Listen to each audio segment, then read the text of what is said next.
कक्षा 9वीं और रीट के विद्यार्थियों का एक बार फिर से स्वागत है। मैंने 9वीं इसलिए बोला है क्योंकि मैं जो भी रीट में पढ़ा रहा हूँ कक्षा 9वीं की एनसीईआरटी की बुक, यानी कि जो वर्तमान में आरबीएससी ने भी ले ली उसको, वही किताब, वही पाठ्यक्रम मैं आपको यहाँ पर पढ़ा रहा हूँ। मैंने समय को बचाने के लिए कुछ पॉइंट्स को पहले लिख दिया है और कुछ पॉइंट की चर्चा हम अभी करेंगे। पिछले टर्म पे हमने जहाँ पर छोड़ा था वहाँ था ग्राफीय विधि से गति का समीकरण, यानी कि ग्राफ बना करके गति के समीकरण को समझना है। क्या कहेंगे? वेग, गति, त्वरण और तय की गई दूरी में संबंध को स्थापित करने के लिए गति के क्या होते हैं, जो संबंध को स्थापित कर देता है वो किससे करता है? गति के समीकरण के द्वारा करते हैं। यानी कि अगर पूछा जाए कि गति का समीकरण क्या है, जो वेग, त्वरण, गति, दूरी को एक संबंध में बांधता है, उसे हम क्या बोलते हैं? गति के समीकरण कहते हैं। 3 प्रकार के समीकरण की अपन यहाँ पर बात करेंगे। पहला समीकरण हमारे पास में आएगा जिसको कहेंगे v is equal to u plus a t, v is equal to u plus a t. दूसरा समीकरण आएगा s is equal to u t plus half a t square. और तीसरा समीकरण आएगा 2as is equal to v square minus u square. तीनों समीकरण को बड़े ध्यान से समझना है और तीनों ही समीकरण बड़े महत्वपूर्ण हैं। पहला समीकरण जिसकी मैं बात करने जा रहा हूँ, यानी कि v is equal to u plus a t, इसकी हम सबसे पहले यूँ करते हैं कि इसको स्थापित करते हैं कि ये किस प्रकार से इसका निर्माण हुआ है। देखिए, यहाँ पर हमने एक ग्राफ लिया है, ये ग्राफ है, यहाँ से यहाँ तक का जो है ये पूरा का पूरा अपन ने एक ग्राफ लिया है। ग्राफ के अंदर जहाँ से ग्राफ प्रारंभ हुआ है, इसका प्रारंभिक बिंदु है, इसको अपन ने लिखा है u। ध्यान देना, प्रारंभिक बिंदु को क्या लिखा है अपन ने? u, यानी कि जहाँ पर a है वो भी u है। क्लियर है? और ये एक समानांतर लाइन है। समानांतर जानते हो, जिनके मध्य का अंतर बराबर होता है उस रेखा को क्या कहते हैं? समानांतर। तो कहाँ पर आके टकरा रही है? ये डी पे टकरा रही है। मैंने इसको डॉट डॉट में दिखाया है। इसी प्रकार ये अंतिम बिंदु यानी कि ई तक पहुंच रहा है और इसको हमने यहाँ पर लिखा है वी। वे क्या हो गया यहाँ पर? कैपिटल वी या स्मॉल वी जो भी है। अब इसको दिखाने के लिए समय कितना लगा? यहाँ पर 0 से चालू किया और मैं यहाँ तक पहुँचा हूँ सी तक। कहाँ तक पहुँचाऊँ? सी तक। समय कितना लग गया? टोटल मिला के टी टाइम लगा। समय को हमने नापा है सेकंड में और वेग को हमने यहाँ पर नापा है मीटर प्रति सेकंड इनवर्स में। तो क्लियर कट बात हो जाती है कि ये हमने एक पूरा का पूरा ग्राफ खींचा है। अलग कलर का उपयोग करते हैं, थोड़ा सा आपको समझ में आ जाए इसके लिए।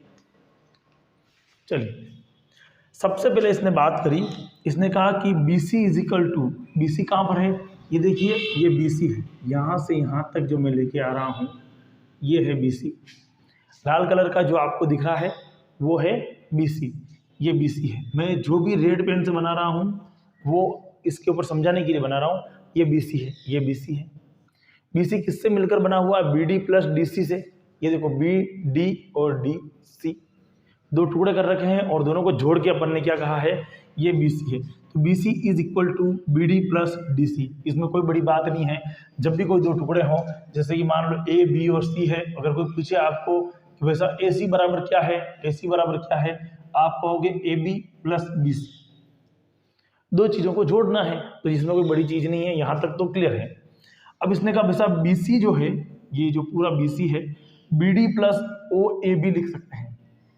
यहाँ से यहाँ तक तो मैं लिखूँ BD और यहाँ से यहाँ तक मैं लिख दूँ, क्या लिख दूँ? O और A।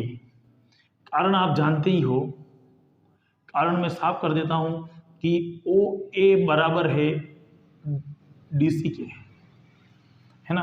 कारण मैंने लाल पेन से लिखा है इसीलिए, क्योंकि ये दोनों यहाँ से यहाँ तक और यहाँ से यहाँ तक क्या है? बराबर है। तो पहले मैंने BD लिखा था, अब मैंने BD और DC की जगह लिख दिया AO या OA, एक ही बात। यहाँ तक भी कोई दिक्कत नहीं। अब मुझे बताइए कि हम जो बात कर रहे हैं BC, ये पूरा BC, B ये रहा और C ये रहा। अगर मैं इसके सापेक्ष यहाँ पर देखूँ तो BC जो है वो किसके बराबर है? OE के बराबर है। किसके बराबर है? OE के बराबर है ना। अब मुझे बताओ, ये BC बराबर है आपका OE के, तो E पर कौन है? V है, अंतिम वेग। देखिए, मैंने BC बराबर O लिख दिया।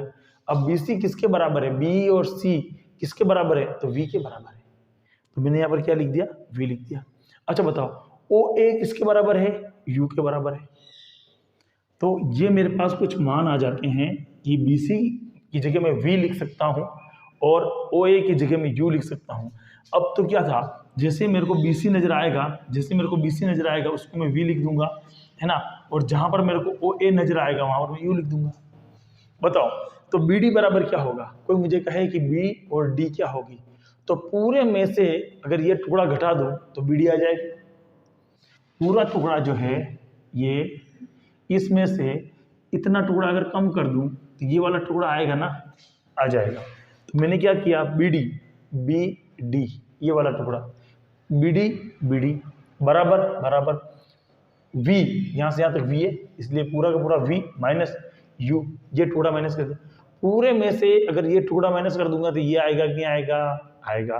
तो ये टुकड़ा आ गया और ये मेरे को पहला समीकरण मिला। कौन सा समीकरण मिला मेरे को, पहला समीकरण। यहाँ तक किसी को दिक्कत नहीं होनी चाहिए, बहुत ईजी है, बहुत आसान है। अब आता है त्वरण, और हम अच्छी ढंग से जानते हैं त्वरण क्या होता है। वेग में परिवर्तन की दर को क्या कहते हैं अपन, त्वरण कहते हैं। वेग में परिवर्तन की दर को क्या कहते हैं, त्वरण। तो वेग में परिवर्तन हुआ, निश्चित दर यानी कि समय, तो समय के साथ में हुआ। तो वेग में परिवर्तन कितना हुआ, वेग में परिवर्तन कितना हुआ, तो त्वरण के लिए अपन ने क्या किया, ए उपयोग किया। देखो बी से डी तक वेग में परिवर्तन तो यहाँ से यहाँ तक ही तो हुआ है, इससे नीचे तो नहीं था वेग, यानी कि कोई वस्तु यहाँ से प्रारंभ हुई थी तो यहाँ से लेकर यहाँ तक पहुंची है, यानी कि टोटल कितना वेग में परिवर्तन हुआ है, बी से डी के बीच में। तो बी से डी के बीच अब कितना समय लगा, तो एडी समय लगा। वेग में परिवर्तन कहाँ से कहाँ तक हुआ है, वेग में परिवर्तन यहाँ से लेकर यहाँ तक हुआ है, और कहाँ से कहाँ तक समय लगा है, यहाँ से यहाँ तक समय लगा है। तो समय कितना लगा है आपके पास में, एडी समय लगा है।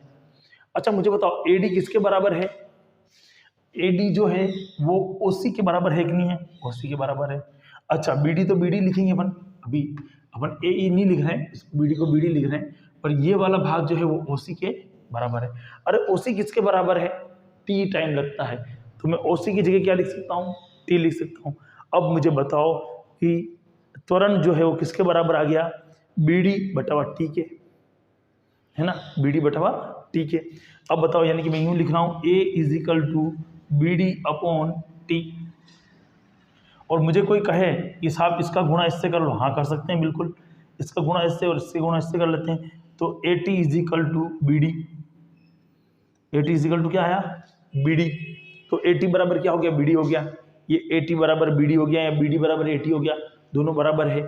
अब मुझे बताओ ये वाला समीकरण अगर मैं ये रख दूं, क्या रख दूं, यहाँ पर रख दूं, कहाँ रख दूं, ऊपर रख दूं, मान के अंदर, कहाँ पर, बीडी की जगह में एटी लिख दूं। ये देखो मैंने जहाँ बीडी थी वहां पर मैंने अब एटी लिख दिया, तो वी माइनस यू तो था ही था, उस बीडी की जगह पर मैंने क्या लिख दिया है, अब मैंने लिख दिया है बी और डी की जगह मैंने लिखा है अब एटी। देखो AT is equal to v minus u, complete है। अब मुझे एक बात बताओ, कोई चीज अगर एटी, अब मुझे किसको इधर लाना है, मुझे यू को इधर लाना है ना। तो मैंने क्या किया है, मैंने क्या किया है कि 80 को 80 के पास रहने दिया, और मुझे u इधर लाऊंगा तो प्लस का होगा कि नहीं होगा, होगा।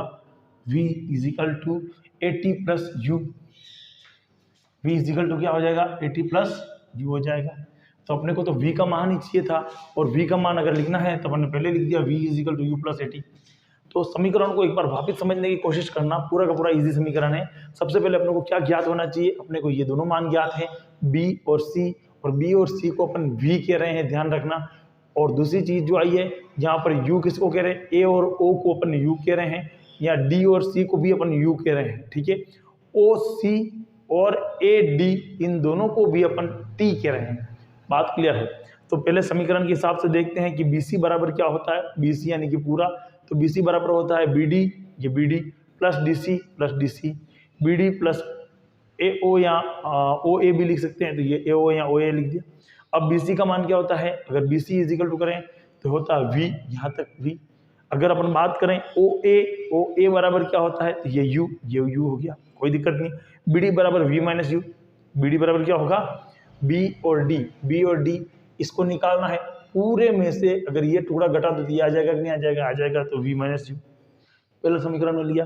दूसरा समीकरण त्वरण लगाएंगे, वेग में परिवर्तन की दर, वेग में परिवर्तन की दर, तो bd बटावा ad, bd कहाँ है, bd ओरी, कितना समय लगा, ad लगा, ad को अपन ने क्या कहा, oc कहा, oc को अपन ने क्या कहा, t कहा। समीकरण क्लियर।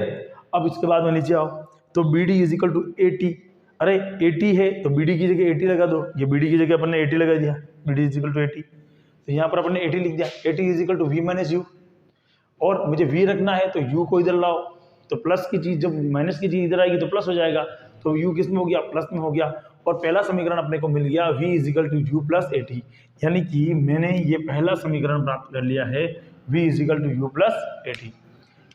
ये हमारे पास में पहला समीकरण है। गति, वेग, त्वरण और दूरी के मध्य का जो संबंध है उसमें हमारे पास में पहला समीकरण v यानी कि अंतिम वेग और u यानी कि उसका प्रारंभिक वेग, a यानी कि त्वरण और t यानी कि समय के मध्य में अपन ने एक संबंध स्थापित कर दिया। अब इसके कोई सवाल आ जाए, अगर मान लो v और u प्लस और a और t इन चारों चीज़ों में से कोई एक अगर प्रश्न पूछ ले तो अपन प्रश्न का उत्तर आसानी से दे सकते हैं। फॉर्मूला अपने पास में है v is equal to u plus 80, है ना। अगर त्वरण पूछ ले, प्रारंभिक और अंतिम वेग और समय दे रखा है तो अपन उसको ज्ञात कर सकते हैं।